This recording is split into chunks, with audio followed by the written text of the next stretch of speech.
Dear students, welcome back to the Sapphire Future Academy Board Booster Series.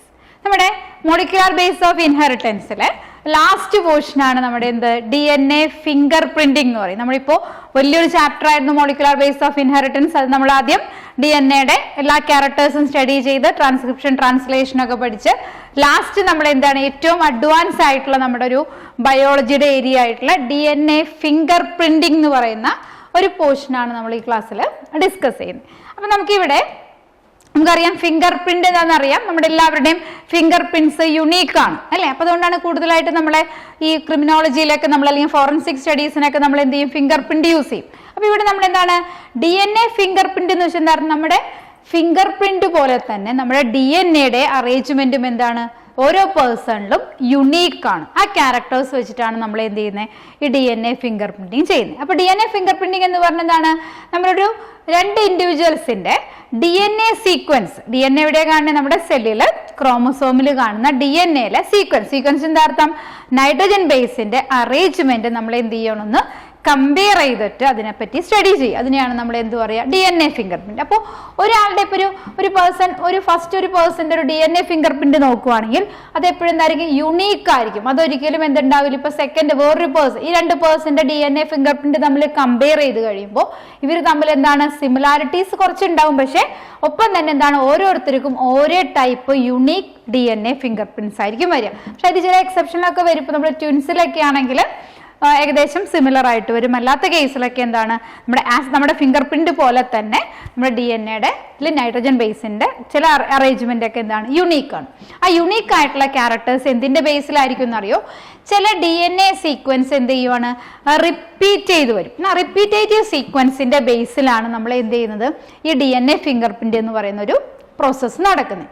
അപ്പോൾ എന്താ ഈ repetitive DNA sequence വെച്ചാൽ, നമ്മളിപ്പോൾ കഴിഞ്ഞ നമ്മുടെ ഹ്യൂമൻ ജീനോം പ്രൊജക്ട് പറഞ്ഞപ്പോൾ പറഞ്ഞു നമ്മുടെ എല്ലാവരുടെ ബോഡിയിലും 99.9% നൈട്രജൻ ബേസിന്റെ അറേഞ്ച്മെന്റ് എന്തായിരിക്കും, സെയിം ആണ്. ബാക്കി വരുന്ന ആ 0.1%ലാണ് എന്ത് വരുന്നത്, ഓരോരുത്തരും ഡിഫറൻസ്.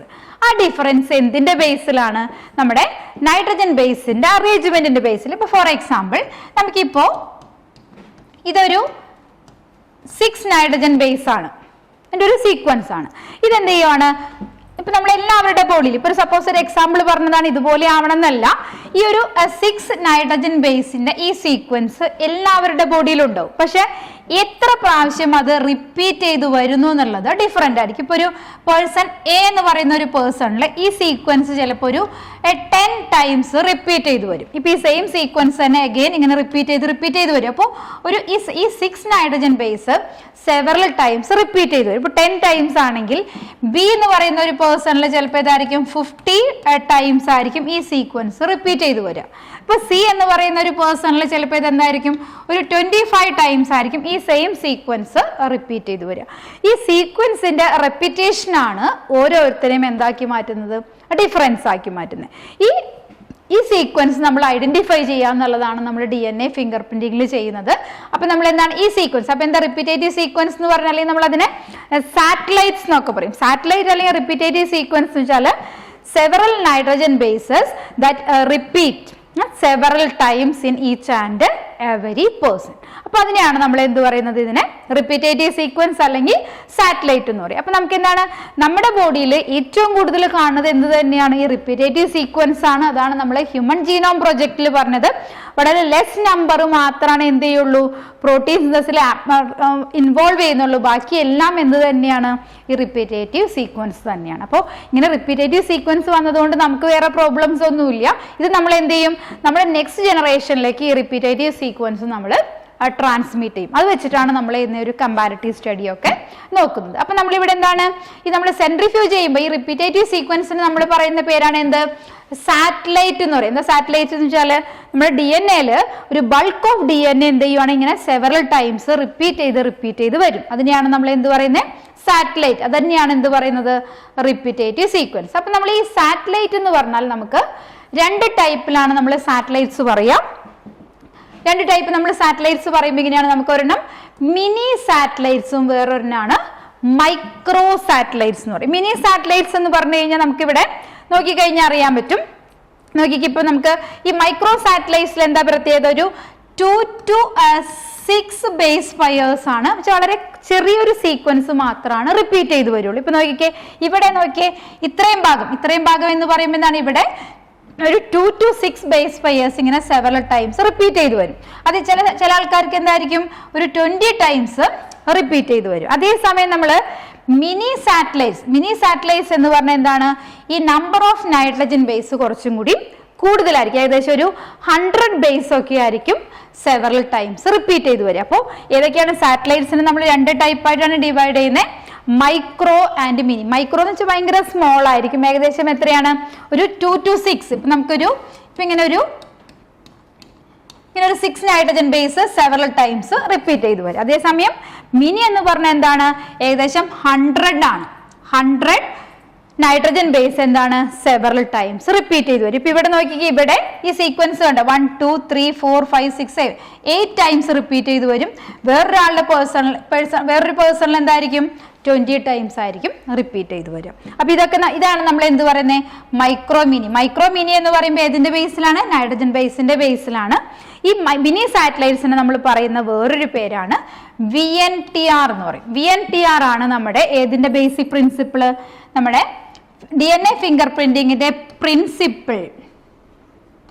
DNA ഫിംഗർ പ്രിന്റിങ്ങിന്റെ പ്രിൻസിപ്പിൾ ചോദിച്ചാൽ എന്താണ്, അത് വേരിയബിൾ നമ്പർ ടാൻഡം റിപ്പീറ്റ്സ് ആണ്. വേരിയബിൾ നമ്പർ ടാൻഡം റിപ്പീറ്റ്സ് എന്ന് പറഞ്ഞാൽ നമ്മൾ ഈ ഏതാണ് നമ്മുടെ മിനി സാറ്റലൈറ്റ്, ഇത് 100 അല്ലെങ്കിൽ ഒരു ഏകദേശം ഒരു 100 നൈട്രജൻ ബേസ് എന്ത് ചെയ്യുവാണ്, സെവറൽ ടൈംസ് റിപ്പീറ്റ് ചെയ്തു വരും. ആ എത്ര പ്രാവശ്യം റിപ്പീറ്റ് ചെയ്യുന്നു അതാണ് നമ്മൾ എന്ത് പറയുന്നത്, പോളിമോർഫിസം. അതായത് ഒരു 100 നൈട്രജൻ ബേസ് ചിലപ്പോൾ എന്ത് ചെയ്യും, ഒരു 10 ടൈംസോ അല്ലെങ്കിൽ ഒരു 20 ടൈംസോ അല്ലെങ്കിൽ ഒരു 30 ടൈംസോ ഒക്കെ എന്ത് ചെയ്യും, റിപ്പീറ്റ് ചെയ്ത് വരും. അപ്പോൾ ഈ ലെങ്ത്തിൽ വരുന്ന ഈ ഡിഫറൻസിന് പോളിമോർഫിസം എന്ന് വെച്ചാൽ എന്താ അർത്ഥം, പോളി എന്ന് പറഞ്ഞാൽ ന്യൂമറസ്, മോർഫിക് എന്ന് വെച്ചാൽ വേരിയേഷൻസ് ആണ്, അല്ലെ മോർഫോളജിക്കൽ വേരിയേഷൻ എന്ന് പറയും. അപ്പൊ ഇവിടെ നമുക്ക് ഉദ്ദേശിക്കുന്നത് എന്താണ്, ഈ വേരിയബിൾ നമ്പർ ടാൻഡം റിപ്പീറ്റ്സ് എത്ര പ്രാവശ്യം റിപ്പീറ്റ് ചെയ്ത് വരുന്നോ അതാണ് നമ്മൾ എന്ത് പറയുന്നത്, ഇവിടെ പോളിമോർഫിസം എന്ന് പറയും. ഇപ്പൊ നമ്മൾ പറയില്ല, ഒരു പേഴ്സണിൽ 10 ടൈം ആണെങ്കിൽ നെക്സ്റ്റ് ഒരാളുടെ 20 ആയിരിക്കും, ചിലപ്പോൾ 30 ആയിരിക്കും. അത് എത്ര പ്രാവശ്യം റിപ്പീറ്റ് ചെയ്ത് വരുന്നോ അതിനെയാണ് നമ്മൾ എന്ത് പറയുന്നത്, പോളിമോർഫിസം. അപ്പോൾ നമുക്ക് എന്താണ്, ഈ സാറ്റലൈറ്റ്സിനെ നമ്മൾ എന്ത് ചെയ്യാണ്, DNA ഫിംഗർ പ്രിന്റിന്റെ ബേസ് ആയിട്ട് എടുക്കാൻ കാരണം എന്താണ്, ഇവര് സെവറൽ ടൈംസ്, അതായത് നമ്മുടെ ഈ വേരിയബിൾ നമ്പർ ടാൻഡം റിപ്പീറ്റ്സ് അല്ലെങ്കിൽ നമ്മുടെ സാറ്റലൈറ്റ്സ് എന്ത് ചെയ്യും, സെവറൽ ടൈംസ് റിപ്പീറ്റ് ചെയ്ത് വരും. റിപ്പീറ്റ് ചെയ്ത് വരുമ്പോൾ എന്താണ്, DNA സീക്വൻസിന്റെ ലെങ്ത്തിലും ഡിഫറൻസ് വരും. ആ ഡിഫറൻസിനെയാണ് എന്ത് പറയുന്നത്, പോളിമോർഫിസം എന്ന് പറയും. അപ്പോൾ നമ്മുടെ DNA ഫിംഗർ പ്രിന്റിങ്ങിന്റെ പ്രിൻസിപ്പിൾ ചോദിച്ചാൽ എന്താ പറയണ്ടേ, വേരിയബിൾ നമ്പർ ടാൻഡം റിപ്പീറ്റ്സ്.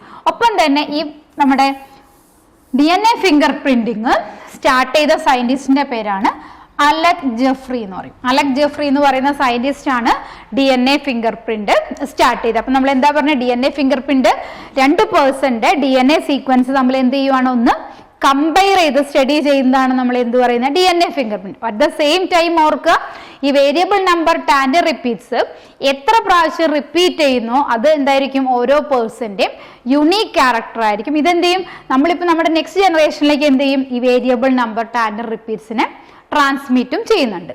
അപ്പൊ നമുക്ക് ഇവിടെ നോക്കിയേ, നമ്മൾ ഓൾറെഡി 2 തരത്തിൽ പറഞ്ഞു, മിനിയും ആൻഡ് മൈക്രോ.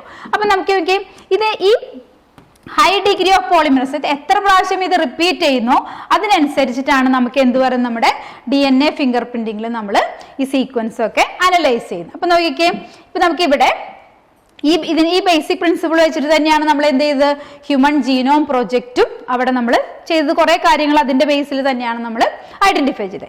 അപ്പൊ നമുക്ക് ഇത് എത്ര പ്രാവശ്യം ഇത് മൾട്ടിപ്ലൈ ചെയ്യുന്നു അല്ലെങ്കിൽ എത്ര പ്രാവശ്യം ഇത് റിപ്പീറ്റ് ചെയ്ത് വരുന്നു അത് ചിലപ്പോൾ എന്തുകൊണ്ട് വരാം, that is also due to mutation. Mutation എന്ന് പറഞ്ഞാൽ എന്താ അർത്ഥം, നമുക്ക് സഡൻ ആയിട്ട് വരുന്ന സഡൻ ഹെറിഡിറ്ററി വേരിയേഷൻസിനെ പറയുന്ന പേരാണ് മ്യൂട്ടേഷൻ. അപ്പൊ മ്യൂട്ടേഷൻ വഴി നമുക്ക് എന്ത് ചെയ്യാം, ഈ variable number tandem repeats several times എന്ത് ചെയ്യാം, റിപ്പീറ്റ് ചെയ്ത് വരാം. പക്ഷെ ഇത് മ്യൂട്ടേഷൻ എന്ന് പറയുമ്പോൾ നമ്മൾ എന്താണ്, നെക്സ്റ്റ് ജനറേഷനിലേക്ക് പാസ് ചെയ്യുന്നുണ്ട്. പക്ഷെ എന്താണ്, ഇവര് നമ്മുടെ ഈ ബൾക്കായിട്ട് വരുന്ന ഈ സാറ്റലൈറ്റ് ഒരിക്കലും എന്ത് ചെയ്യുന്നില്ല, നമ്മുടെ പ്രോട്ടീൻ സിന്തസിൽ ഇൻവോൾവ് ചെയ്യുന്നില്ല. അപ്പൊ അതുകൊണ്ട് തന്നെ നമ്മുടെ ക്യാരക്ടറിന് പ്രത്യേകിച്ച് ഇതുകൊണ്ട് ചേഞ്ച് ഒന്നും വരുന്നില്ല. അതുകൊണ്ടാണ് ഈ മ്യൂട്ടേഷൻ നമുക്ക് അത്രയും നമ്മുടെ ബോഡിയിൽ പ്രത്യേകിച്ച് ചേഞ്ചസ് വരുന്നില്ല. കാരണം എന്താ, നമ്മുടെ ക്യാരക്ടറിനെ കൺട്രോൾ ചെയ്യുന്ന ജീൻസ് ഒന്നും തന്നെ ഇവിടെ വരുന്നില്ല, ഇവിടെ വരുന്നില്ല.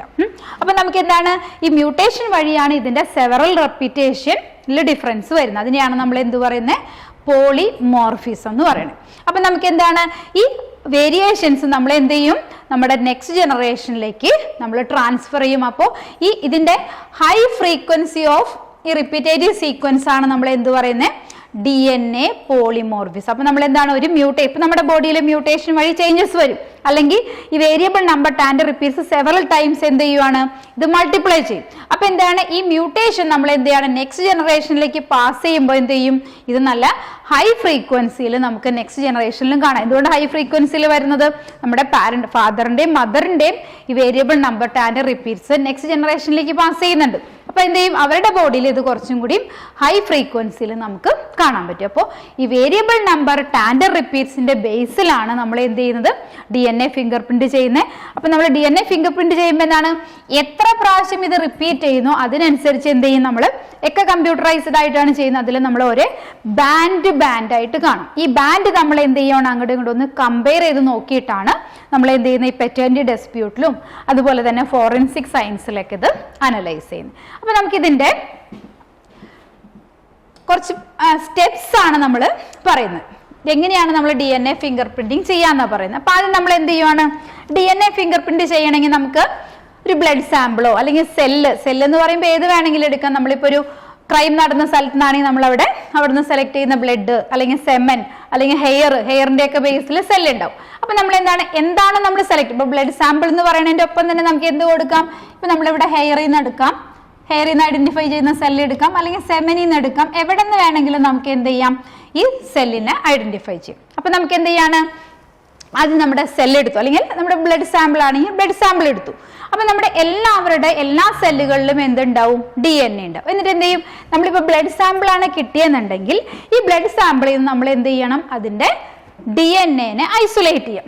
DNA ഐസൊലേറ്റ് ചെയ്യാൻ വേണ്ടി എന്ത് ചെയ്താൽ മതി, നമ്മൾ ബയോടെക്നോളജിയിൽ പഠിക്കുന്നതാണ് എങ്ങനെയാ DNA ഐസൊലേറ്റ് ചെയ്യേണ്ടത്, എൻസൈമാറ്റിക് ട്രീറ്റ്മെന്റ് കൊടുത്താൽ മതി. അല്ലെ, എൻസൈമാറ്റിക് ട്രീറ്റ്മെന്റ് കൊടുത്ത് നമ്മുടെ സെല്ലിന്റെ സെൽ മെംബ്രെയിൻ ബ്രേക്ക് ചെയ്യുക, ന്യൂക്ലിയർ മെംബ്രെയിൻ ബ്രേക്ക് ചെയ്ത് കഴിഞ്ഞാൽ അവസാനം എന്ത് കിട്ടും, നമുക്ക് RNase എൻസൈമും പ്രോട്ടിയേസ് എൻസൈമും ഒക്കെ വെച്ച് ട്രീറ്റ് ചെയ്ത് കഴിഞ്ഞാൽ അവസാനം നമുക്ക് എന്ത് കിട്ടും, നല്ല ലോങ് ത്രെഡിൽ ഈ ബ്ലഡ് സാമ്പിൾ അല്ലെങ്കിൽ ബ്ലഡിലെ സെല്ലിലുള്ള DNA കിട്ടും. നെക്സ്റ്റ് എന്ത് ചെയ്യണം, ഈ ഫുൾ സീക്വൻസ് ഇത്രയും ലെങ്ത് ഉള്ള DNA വെച്ചിട്ട് നമുക്ക് എന്ത് ചെയ്യാൻ പറ്റില്ല, സ്റ്റഡീസ് ഒന്നും നടത്താൻ പറ്റില്ല. അപ്പൊ നെക്സ്റ്റ് എന്ത് ചെയ്യും, അതിനെ കട്ട് ചെയ്യണം. ഇതും നമ്മൾ ബയോടെക്നോളജിയിൽ പഠിക്കുന്ന മെത്തേഡാണ്. എന്താ ചെയ്യാം, ഇതിനെ കട്ട് ചെയ്യാൻ വേണ്ടി നമുക്ക് എന്ത് ചെയ്യാം, ഒരു എൻസൈം യൂസ് ചെയ്യാം. ആ എൻസൈമിന് പറയുന്ന പേരാണ് റെസ്ട്രിക്ഷൻ എൻഡോന്യൂക്ലിയസ് എൻസൈം. നിങ്ങൾ പഠിച്ചിട്ടുള്ളതാണ്, മോളിക്കുലാർ സിസേഴ്സ് എന്ന് പറയും. ഈ എൻസൈം വെച്ചിട്ട് എന്ത് ചെയ്യുവാണ്, ഇതിനെ കട്ട് ചെയ്തിട്ട് നമുക്ക് നെക്സ്റ്റ് എന്ത് ചെയ്യണം, കട്ട് ചെയ്ത് കഴിഞ്ഞാൽ ഈ DNA എന്ത് ചെയ്തു, ചെറിയ ഫ്രാഗ്മെന്റ്സ് ആയിട്ട് കിട്ടി. DNA നമുക്ക് നേക്കഡ് ഐ കൊണ്ട് കാണാൻ പറ്റുന്നില്ല. അപ്പൊ എന്ത് ചെയ്യും, ഈ ഫ്രാഗ്മെന്റ്സിനെ നമുക്ക് കാണാൻ പറ്റില്ല. അപ്പൊ എന്ത് ചെയ്യണം, ഇതിനെ ജെൽ ഇലക്ട്രോഫോറസിസ് എന്ന് പറയുന്ന മെത്തേഡ് വെച്ച് സെപ്പറേറ്റ് ചെയ്യണം. അതും നിങ്ങൾ ബയോടെക്നോളജിയിൽ പഠിച്ചതാണ്. നമ്മളൊരു ജെൽ ഇലക്ട്രോഫോറസിസ് പ്ലേറ്റിൽ നമ്മൾ കട്ട് ചെയ്തിട്ടുള്ള DNA ഫ്രാഗ്മെന്റ്സിനെ ഇൻസേർട്ട് ചെയ്യും. ഇലക്ട്രിക് സപ്ലൈ കൊടുക്കുമ്പോൾ DNA ചാർജ് നെഗറ്റീവ് ചാർജ് ആയതുകൊണ്ട് ഇവിടെ എന്ത് ചെയ്യും, ഇതാണ് പോസിറ്റീവ് ടെർമിനൽ എൻഡ്. അപ്പൊ DNA പതുക്കെ എന്ത് ചെയ്യും, ഈ പോസിറ്റീവ് ടെർമിനൽ എൻഡിലേക്ക് മൈഗ്രേറ്റ് ചെയ്യും. അപ്പൊ എന്ത് ചെയ്യും, സ്മോൾ സൈസുള്ള DNA ഫ്രാഗ്മെന്റ്സ് ഭയങ്കര ഫാസ്റ്റ് ആയിട്ട് മൂവ് ചെയ്യും. അതേസമയം ലാർജ് സൈസ് ഉള്ളത് എന്താണ്, കുറച്ച് സ്പീഡ് കുറഞ്ഞിട്ടേ സ്ലോവിലേ പോവുള്ളൂ. അപ്പൊ എന്ത് ചെയ്യും, നമുക്ക് ഈ സൈഡിൽ നിന്ന് പോസിറ്റീവ് ടെർമിനൽ എൻഡിൽ നിന്ന് എന്ത് കിട്ടും, സ്മോൾ സൈസ് കിട്ടും. നെഗറ്റീവ് ടെർമിനൽ എൻഡിൽ നിന്ന് എന്ത് കിട്ടും, ലാർജ് സൈസ് DNA ഫ്രാഗ്മെന്റ്സ്. ഈ മെത്തേഡിനെ പറയുന്ന പേരാണ് ജെൽ ഇലക്ട്രോഫോറസിസ്. ഓൾറെഡി പഠിച്ചിട്ടുള്ളതാണ്. അപ്പൊ എന്ത് ചെയ്തു, നമ്മൾ ഈ കട്ട് ചെയ്ത DNA ഫ്രാഗ്മെന്റ്സിന് എന്ത് ചെയ്തു, സൈസ് അനുസരിച്ച് നമ്മളൊന്ന് സെപ്പറേറ്റ് ചെയ്തെടുത്തു. ആ മെത്തേഡാണ് ജെൽ ഇലക്ട്രോഫോറസിസ്. നെക്സ്റ്റ് എന്ത് ചെയ്യണം, ഈ DNA ഫ്രാഗ്മെന്റ്സിന് നേരെ നമ്മൾ ഒന്ന് ഹീറ്റ് ചെയ്യാൻ നമ്മൾ ഡിനാച്ചുറേഷൻ എന്ന് പറയും. ഡിനാച്ചുറേഷൻ എന്ന് പറഞ്ഞാൽ എന്താണ്, നമ്മൾ ഡബിൾ സ്റ്റാൻഡേർഡ് DNA, ഇതാണ് DNA എന്നുണ്ടെങ്കിൽ DNA ജസ്റ്റ് ഒന്ന് ഹീറ്റ് ചെയ്യുമ്പോൾ എന്താണ്, ഇവിടെ ഹൈഡ്രജൻ ബോൺസ് അങ്ങ് ബ്രേക്ക് ചെയ്തിട്ട് DNA സ്ട്രാൻഡ്സ് എന്തായിട്ട് മാറും, സിംഗിൾ സ്ട്രാൻഡ് ആയിട്ട് മാറും. അപ്പൊ ഈ DNA ഫ്രാഗ്മെന്റ്സിന് നെക്സ്റ്റ് എന്ത് ചെയ്തു, ഡിനാച്ചുറേഷൻ നടത്തി. എന്താ ഡിനാച്ചുറേഷൻ എന്ന് പറഞ്ഞാൽ, ഹീറ്റ് ചെയ്യുമ്പോൾ ഇവിടെ ഹൈഡ്രജൻ ബോൺസ് ഉണ്ട്, നമ്മുടെ നൈട്രജൻ ബേസിനെ ജോയിൻ ചെയ്യുന്ന ബോണ്ടാണ് ഹൈഡ്രജൻ ബോണ്ട്. ഈ ഹൈഡ്രജൻ ബോണ്ട് ബ്രേക്ക് ചെയ്തിട്ട് DNA സ്ട്രാൻഡ്സ് എന്തായിട്ട് മാറും, സിംഗിൾ സ്ട്രാൻഡ് ആയിട്ട് മാറും. ഇനി എന്ത് ചെയ്യും, നേരെ ഇതിനൊരു സദേൺ ബ്ലോട്ടിംഗ് എന്ന് പറയുന്ന ഒരു ടെക്നിക്ക് ഉണ്ട്. അതായത് ഈ DNA ഫ്രാഗ്മെന്റ്സിന് നമ്മൾ എന്ത് ചെയ്യാണ്, ഒരു നൈട്രോസെല്ലുലോസ് ഫിൽറ്റർ പേപ്പറിൽ ഫിക്സ് ചെയ്യാം. ഫിക്സ് ചെയ്യുന്ന പ്രോസസ്സിനെ പറയുന്ന പേരാണ് സദേൺ ബ്ലോട്ടിംഗ് എന്ന് പറയും. സദേൺ ബ്ലോട്ടിംഗ് ടെക്നിക്സ് എന്ന് പറയും. അപ്പൊ ഈ സദേൺ ബ്ലോട്ടിംഗ് ടെക്നിക്ക് വെച്ചിട്ട് DNA ഫ്രാഗ്മെന്റ്സിന് നമ്മൾ എന്ത് ചെയ്തു, ഇവിടെ ഈ നൈട്രോസെല്ലോസ് ഫിൽറ്റർ പേപ്പറിൽ ഇൻസേർട്ട് ചെയ്തു. നെക്സ്റ്റ് എന്ത് ചെയ്യുവാണ്, ഇതിലേക്ക് നമ്മൾ റേഡിയോ ആക്റ്റീവ്ലി ലാബിൾഡ് ആയിട്ടുള്ള DNA, അതിനെ പറയുന്ന പേരാണ് പ്രോബ് എന്ന് പറയും. പ്രോബ് എന്ന് പറഞ്ഞാൽ റേഡിയോ ആക്റ്റീവ്ലി ലാബിൾഡ് ആയിട്ടുള്ള DNA വരാം, അല്ലെങ്കിൽ RNA വരാം. ഇവിടെ നമ്മൾ എന്ത് ചെയ്യുവാണ്, ഈ നൈട്രോസെല്ലോസ് ഫിൽറ്റർ പേപ്പറിലേക്ക് എന്ത് ചെയ്യുവാണ്, റേഡിയോ ആക്റ്റീവ്ലി ലാബിൾഡ് ആയിട്ടുള്ള പ്രോബ് ആഡ് ചെയ്യും. അപ്പൊ പ്രോബിന്റെ എന്താ പ്രത്യേകത, ഇവിടെ നമുക്ക് ഏത് നൈട്രജൻ ബേസ് ആണോ അതിന്റെ ജസ്റ്റ് കോംപ്ലിമെന്ററി ആയിട്ടുള്ള ബേസ് പെയേഴ്സ് ഉള്ള പ്രോബാണ് ഇവിടെ ആഡ് ചെയ്യുന്നത്. അപ്പൊ നോക്കിക്കേ, ഇവിടെ നമ്മൾ ATCG എന്നാണ് ഇവിടുത്തെ ഈ ഫ്രാഗ്മെന്റ്സിൽ നൈട്രജൻ ബേസ് എന്നുണ്ടെങ്കിൽ നമ്മൾ ആഡ് ചെയ്യുന്ന പ്രോബിൽ എന്തായിരിക്കും, ഇവിടെ TAGC, ഇതിന്റെ ജസ്റ്റ് കോംപ്ലിമെന്ററി ആയിരിക്കും നമ്മൾ ഇവിടെ ആഡ് ചെയ്യുന്ന പ്രോബ്. ഇങ്ങനെ പ്രോബ് ആഡ് ചെയ്യുമ്പോൾ എന്താ പ്രത്യേകത, ഇവർ ഓൾറെഡി കോംപ്ലിമെന്ററി ആയതുകൊണ്ട് എന്ത് ചെയ്തോളും, ഇവര് ബേസ് പെയറിംഗ് നടക്കും. ബേസ് പെയറിംഗ് നടക്കുമ്പോൾ നമുക്ക് എന്താ പ്രത്യേകത, ബേസ് പെയറിംഗ് നടക്കുമ്പോൾ നമുക്ക് ഓരോന്നും ബാൻഡ് ആയിട്ട് കാണാം. അപ്പൊ എന്താണ്, പെയറിംഗ് നടത്താത്ത റേഡിയോ ആക്റ്റീവ് പ്രോബിനെ നമുക്ക് എന്ത് ചെയ്യാം, ഈസി ആയിട്ട് വാഷ് ഔട്ട് ചെയ്ത് കളയാം. എന്നിട്ട് നേരെ എന്ത് ചെയ്യും, നമ്മൾ എക്സ്റേ ഒക്കെ എടുക്കുന്ന പോലെ ഒരു ടെക്നിക്ക് ഉണ്ട്, that is called auto radiography എന്ന് പറയും. ഓട്ടോ റേഡിയോഗ്രഫി എന്ന് പറയുന്ന ഒരു ടെക്നിക്ക് എക്സ്റേ ഫിലിമാണ് യൂസ് ചെയ്യുന്നത്. അത് യൂസ് ചെയ്ത് കഴിയുമ്പോൾ നമുക്ക് എന്ത് ചെയ്യും, ഈ കമ്പ്യൂട്ടർ എല്ലാം കമ്പ്യൂട്ടറൈസ്ഡ് ആണ്. കമ്പ്യൂട്ടറിൽ നമ്മൾ എന്താണ്, ഇങ്ങനെ ഒരു ബാൻഡായിട്ട് കാണാൻ പറ്റും. ഈ ബാൻഡ് എന്തിനെ റെപ്രസെന്റ് ചെയ്യുന്ന, ഓരോ ബാൻഡിലും നമ്മൾ വേരിയബിൾ നമ്പർ ടാൻഡം റിപ്പീറ്റ്സിന്റെ അനുസരിച്ചിട്ട് ഓരോ പർട്ടിക്കുലർ റീജിയൻസിലായിരിക്കും എന്ത് വരുന്നത്, ഈ ബാൻഡ്സ് വരുന്നത്. ആ ബാൻഡ് നോക്കിയിട്ട് നമുക്ക് എന്ത് ചെയ്യാൻ പറ്റും, ഒരു പേഴ്സൺ ഐഡന്റിഫൈ ചെയ്യാം, രണ്ട് പേഴ്സണെ തമ്മിൽ ഒരു കമ്പാരിറ്റീവ് സ്റ്റഡി നടത്താം, എല്ലാം ചെയ്യാം. അപ്പൊ നമുക്ക് ഇവിടെ ചെയ്യുന്ന സ്റ്റെപ്സ് ഒക്കെ എന്താണ്, ആദ്യം നമ്മൾ സാമ്പിൾ കളക്ട് ചെയ്യുക, ബ്ലഡോ സെമനോ ഹെയറോ എന്താണ് കളക്ട് ചെയ്യുക. അതിന് എന്ത് ചെയ്യുക, DNA ഐസൊലേറ്റ് ചെയ്തെടുത്തു. നെക്സ്റ്റ് എന്ത് ചെയ്തു, റെസ്ട്രിക്ഷൻ എൻഡോന്യൂക്ലിയസ് എൻസൈം വെച്ച് ട്രീറ്റ് ചെയ്തപ്പോൾ എന്ത് ചെയ്തു, DNA ചെറിയ ഫ്രാഗ്മെന്റ്സ് ആയിട്ട് കിട്ടി. നെക്സ്റ്റ് എന്ത് ചെയ്തു, ഈ DNA ഫ്രാഗ്മെന്റ്സിനെ ജെൽ ഇലക്ട്രോഫോറസിസ് വെച്ച് സെപ്പറേറ്റ് ചെയ്ത് കഴിഞ്ഞിട്ട് നെക്സ്റ്റ് എന്ത് ചെയ്തു, അതിനെ നമ്മൾ ബ്ലോട്ടിംഗ് എന്ന് വെച്ചാൽ എന്താ അർത്ഥം, അതിനെ ഒന്ന് ഡിനാച്ചുറേഷൻ നടത്തി നേരെ ഒരു നൈട്രോസെല്ലോസ് ഫിൽറ്റർ പേപ്പറിൽ ഫിക്സ് ചെയ്തിട്ട് നേരെ എന്ത് ചെയ്തു, അതിലേക്ക് പ്രോബിനെ ആഡ് ചെയ്തപ്പോൾ എന്താണ്, ഇവർ രണ്ടുപേരും കോംപ്ലിമെന്ററി ആയതുകൊണ്ട് എന്ത് ചെയ്യും, ഇവർ തമ്മിൽ ഫ്യൂസ് ചെയ്യും, ഹൈബ്രിഡൈസേഷൻ നടന്ന്. അത് കഴിഞ്ഞിട്ട് എന്ത് ചെയ്യും, ഈ ഹൈബ്രിഡൈസേഷൻ നടന്നിട്ട് കഴിയുമ്പോൾ നമ്മൾ എന്താണ്, ഇതിനെ വിഷ്വലൈസ് ചെയ്യാൻ, വിസിബിൾ ആവാൻ വേണ്ടിയിട്ട് എന്ത് ചെയ്യും, ഓട്ടോ റേഡിയോഗ്രഫി നമ്മൾ എക്സ്റേ ഒക്കെ എടുക്കുന്ന പോലെ എക്സ്റേ ഫിലിം വെച്ചിട്ട് അതിനെ എന്ത് ചെയ്യാണ്, ജസ്റ്റ് ഒന്ന് ഡിറ്റക്ട് ചെയ്യുമ്പോൾ എന്താണ്, ഈ റേഡിയോ ആക്റ്റീവ് പ്രോബ് നമ്മൾ ആഡ് ചെയ്തതുകൊണ്ട് ആ DNA ഫ്രാഗ്മെന്റ്സിനെ കറക്റ്റ് നമുക്ക് ഈ ഫ്ലൂറസെന്റ് കളറിൽ വിസിബിൾ ആയിട്ട് കാണാൻ പറ്റും. അപ്പൊ ഒന്നുകൂടി നോക്കുക, അതിന്റെ സ്റ്റെപ്സ് സ്റ്റെപ്പ് വൈസ് ആയിട്ട് നമ്മൾ കൊടുക്കുവാണെങ്കിൽ ഒത്തിരി ഇമ്പോർട്ടന്റ് ആണ് നമ്മുടെ DNA ഫിംഗർ പ്രിന്റിങ്ങിന്റെ സ്റ്റെപ്പ് നമ്മുടെ പബ്ലിക് എക്സാമിന്. അപ്പൊ ആദ്യത്തെ സ്റ്റെപ്പ് എന്താണ്, നമ്മുടെ DNA സാമ്പിൾ DNA ഐസൊലേറ്റ് ചെയ്തു. എവിടെ നോക്കി ഐസൊലേറ്റ് ചെയ്യാം, നമ്മുടെ ബ്ലഡിൽ നിന്നോ അല്ലെങ്കിൽ ഇപ്പൊ ഹെയറിൽ നിന്നോ അല്ലെങ്കിൽ സെമിനിൽ നിന്നോ എവിടെ നിന്നാണെങ്കിലും നമുക്ക് DNA ഐസൊലേറ്റ് ചെയ്തു. നെക്സ്റ്റ് എൻസൈമാറ്റിക് ട്രീറ്റ്മെന്റ് ആണ്. നെക്സ്റ്റ് എന്ത് ചെയ്തു, ഇതിനെ നമ്മൾ ഡൈജസ്റ്റ് ചെയ്തു. ഡൈജഷൻ അല്ലെങ്കിൽ നമുക്ക് എന്ത് കൊടുക്കാം, ഫ്രാഗ്മെന്റേഷൻ എന്ന് പറയും. DNA ജസ്റ്റ് നമ്മൾ സ്മോൾ ഫ്രാഗ്മെന്റ്സ് ആയിട്ട് ഡിവൈഡ് ചെയ്തു. റെസ്ട്രിക്ഷൻ എൻഡോന്യൂക്ലിയസ് നോക്കിയാൽ മതി, പാലിൻഡ്രോമിക് സീക്വൻസ് വെച്ചിട്ട് അത് കട്ട് ചെയ്തോളൂ. ഇനി കട്ട് ചെയ്തതിന് എന്ത് ചെയ്യും, ജെൽ ഇലക്ട്രോഫോറസിസ് വെച്ചിട്ട് അതിനെ ബേസ്ഡ് ഓൺ സൈസ് നമ്മൾ അതിനെ സെപ്പറേറ്റ് ചെയ്ത് നെക്സ്റ്റ് എന്ത് ചെയ്തു, ഇതിനെ നേരെ ബ്ലോട്ടിംഗ് ടെക്നിക്കിൽ എന്താ ചെയ്യണം, നമ്മൾ അതിനെ ജസ്റ്റ് ഒരു നൈട്രോസെല്ലോസ് ഫിൽറ്റർ പേപ്പറിലേക്ക് വെച്ചിട്ട് വേണമെങ്കിൽ നമുക്ക് ഡീനാച്ചുറേഷൻ നടത്താം, അല്ലെങ്കിൽ ഡീനാച്ചുറേഷൻ അതിന്റെ ഒപ്പം നടത്താം. അപ്പൊ നമ്മൾ ഇതിനെല്ലാം കൂടി നമ്മൾ പറയുന്നതാണ് ബ്ലോട്ടിംഗ് ടെക്നിക്സ് എന്ന് പറയും. അപ്പൊ നമ്മൾ എന്ത് ചെയ്തു, നേരെ അതിനെ ഒരു നൈട്രോസെല്ലോസ് ഫിൽറ്റർ പേപ്പറിലേക്ക് കൊടുത്തു. ഒപ്പം തന്നെ എന്ത് ചെയ്തു, അതിനെ ഈ രണ്ട് സ്റ്റെപ്പും ഒരുമിച്ചാണ് നടത്തുന്നത്. ഡീനാച്ചുറേഷൻ നടത്തി. അപ്പൊ എന്താണ്, ഡബിൾ സ്റ്റാൻഡേർഡ് DNA ഒക്കെ നേരെ സിംഗിൾ സ്റ്റാൻഡേർഡ് ആയിട്ട് നിന്നു. നെക്സ്റ്റ് എന്ത് ചെയ്തു, അതിലേക്ക് നമ്മൾ പ്രോബ് ഇവിടെ നോക്കി വേരിയബിൾ നമ്പർ ടാൻഡം റിപ്പീറ്റ്സ് എന്ന് വെച്ചാൽ അർത്ഥം, ഇവിടെ ഒരു ചില nitrogen base several times repeat ചെയ്ത് വന്നിട്ടുണ്ടെങ്കിൽ ഇതിന് കോംപ്ലിമെന്ററി ആയിട്ടുള്ള പ്രോബിനെയാണ് നമ്മൾ ആഡ് ചെയ്യുന്നത്. അപ്പൊ എന്ത് ചെയ്യും, ഇവര് നേരെ വന്ന് ഹൈബ്രിഡൈസ് ചെയ്യും. അപ്പൊ ഹൈബ്രിഡൈസ് ചെയ്യുമ്പോൾ എത്ര പ്രാവശ്യം റിപ്പീറ്റ് ചെയ്തു അതിനനുസരിച്ച് എന്ത് ചെയ്യും, ഒരേ ബാൻഡ് പോലെയായിട്ട് കാണും. ഇത് ലാസ്റ്റ് സ്റ്റെപ്പാണ് നമ്മൾ എന്ത് നമ്മൾ ഇതിനെ കണ്ടുപിടിക്കാൻ വേണ്ടി യൂസ് ചെയ്യുന്ന മെത്തേഡാണ് ഓട്ടോ റേഡിയോഗ്രഫി എന്ന് പറയുന്ന ടെക്നിക്സ് വെച്ചിട്ട്. ഈ ടെക്നിക്സ് വെച്ചിട്ട് നമുക്ക് എന്ത് ചെയ്യാൻ പറ്റും, ഇതിനെ ഈ പ്രോബ് യൂസ് ചെയ്യുന്നതുകൊണ്ട് അത് കറക്റ്റ് ഒരേ ബാൻഡ് പോലെയായിട്ട് കാണാം. അപ്പൊ ഇതിന്റെ സ്റ്റെപ്സ് ഈ ഓർഡറിൽ തന്നെ നോക്കുക. DNA ഐസൊലേറ്റ് ചെയ്തു, ഫ്രാഗ്മെന്റ് ചെയ്തു, സെപ്പറേറ്റ് ചെയ്തു, ദെൻ സദേൺ ബ്ലോട്ടിംഗ് ഒപ്പം തന്നെ എന്ത് ചെയ്തു, സിംഗിൾ സ്റ്റാൻഡേർഡ് ആക്കി, then hybridisation, then auto radiography. ഇത്രയും പ്രോസസ്സ് ചെയ്തു കഴിഞ്ഞാൽ കിട്ടുന്ന റിസൾട്ട് എങ്ങനെയായിരിക്കും എന്ന് കാണിച്ചു തരാം.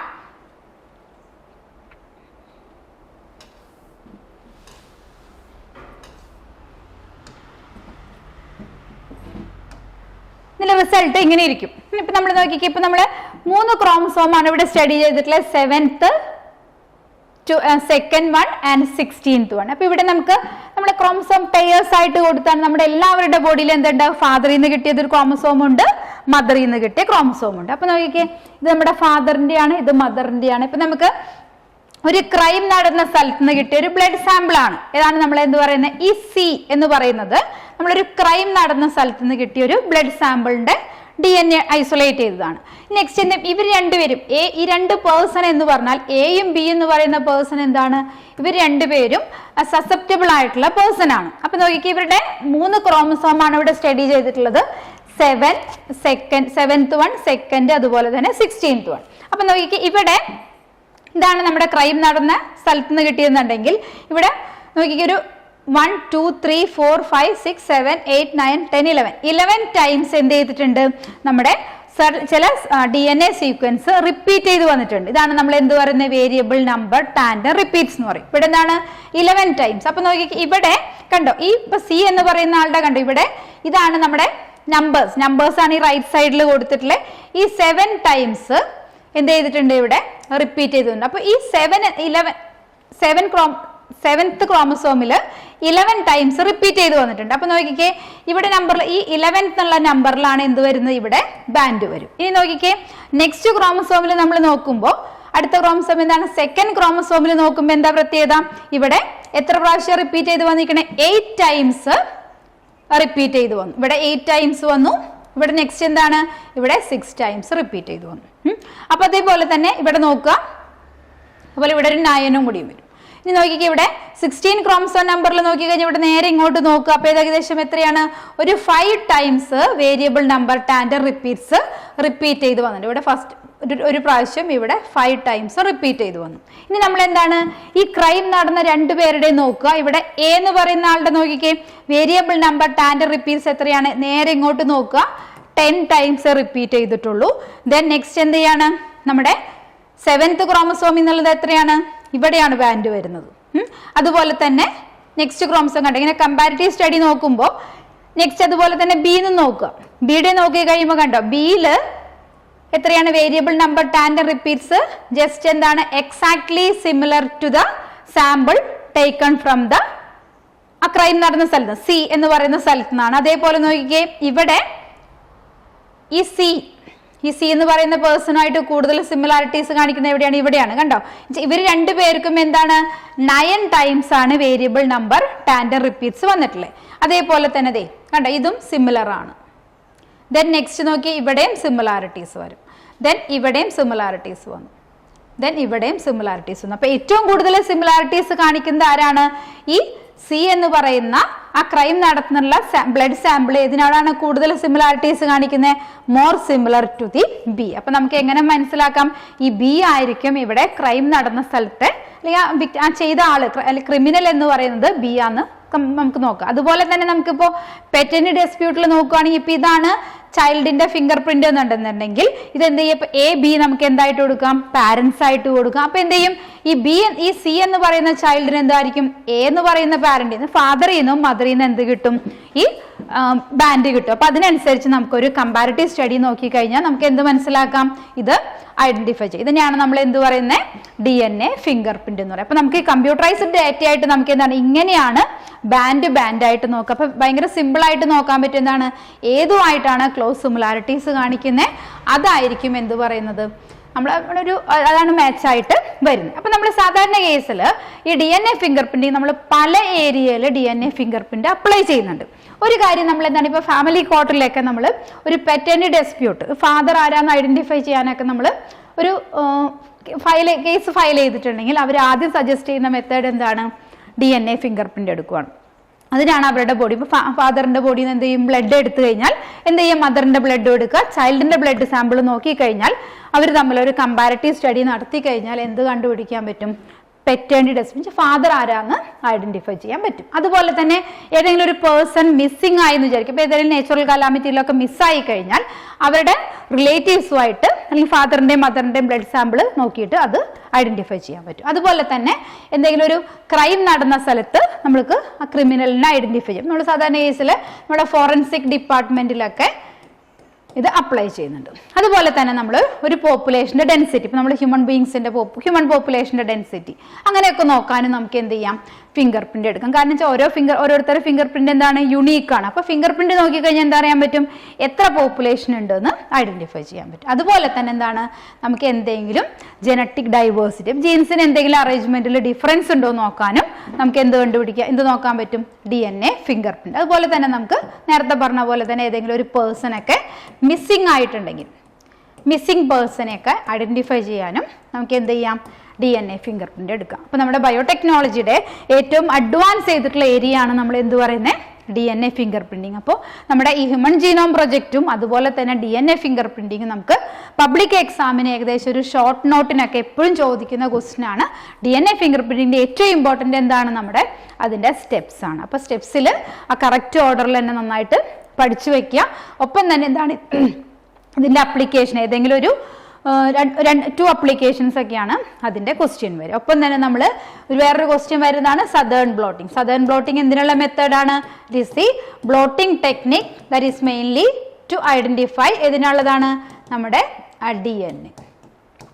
അതിൽ തന്നെയാണ് നമ്മൾ എന്ത് പറയുന്നത്? അതിനെ നൈട്രോസെല്ലോസ് ഫിൽറ്റർ പേപ്പറിൽ വെച്ച് നമ്മൾ അതിനെ ഡീനാച്ചുറേഷൻ നടത്തി നെക്സ്റ്റ് എന്ത് ചെയ്യും? ഹൈബ്രിഡൈസേഷൻ നടത്തുന്ന പ്രോസസ്സ്. അപ്പോൾ DNA ഐസൊലേറ്റ് ചെയ്യുന്ന മെത്തേഡാണ് സദേൺ ബ്ലോട്ടിംഗ്. അപ്പം ഇത്രയാണ് നമ്മുടെ എന്ത് വരുന്നത്? നമ്മുടെ DNA ഫിംഗർ പ്രിന്റ് എന്ന് പറയുന്നത് ഇത്രയാണ് നമ്മുടെ മോളിക്കുലാർ ബേസ് ഓഫ് ഇൻഹെറിറ്റൻസിൽ വരുന്ന വേരിയസ് പോർഷൻ. ബയോളജിയിലെ ഏറ്റവും ഇമ്പോർട്ടൻ്റ് ആയിട്ടുള്ള ഒരു ചാപ്റ്റർ ആണ് നമ്മുടെ പ്രിൻസിപ്പിൾസ് ഓഫ് ഇൻഹെറിറ്റൻസ് ആൻഡ് വേരിയേഷനും next molecular base of inheritance. അപ്പോൾ അതിൽ ഏറ്റവും കൂടുതൽ നമ്മൾ റിപ്ലിക്കേഷൻ, ട്രാൻസ്ക്രിപ്ഷൻ, ട്രാൻസ്ലേഷൻ, ഒപ്പം തന്നെ നമ്മുടെ ഇന്ന് പഠിച്ച human genome project, DNA finger printing, അതുപോലെ ലാക്കോപ്രോൺ എല്ലാം ഇമ്പോർട്ടൻ്റ് ആയിട്ടുള്ള പോർഷൻ ആണ്. ഇത് പഠിക്കുമ്പോൾ ഇതിൻ്റെ ഒപ്പം തന്നെ ഇതിൻ്റെ സ്റ്റെപ്സുകൾ ബാക്കി എല്ലാ കാര്യങ്ങളും നന്നായിട്ട് പഠിക്കുക. So all the best and then study very well and thank you for me.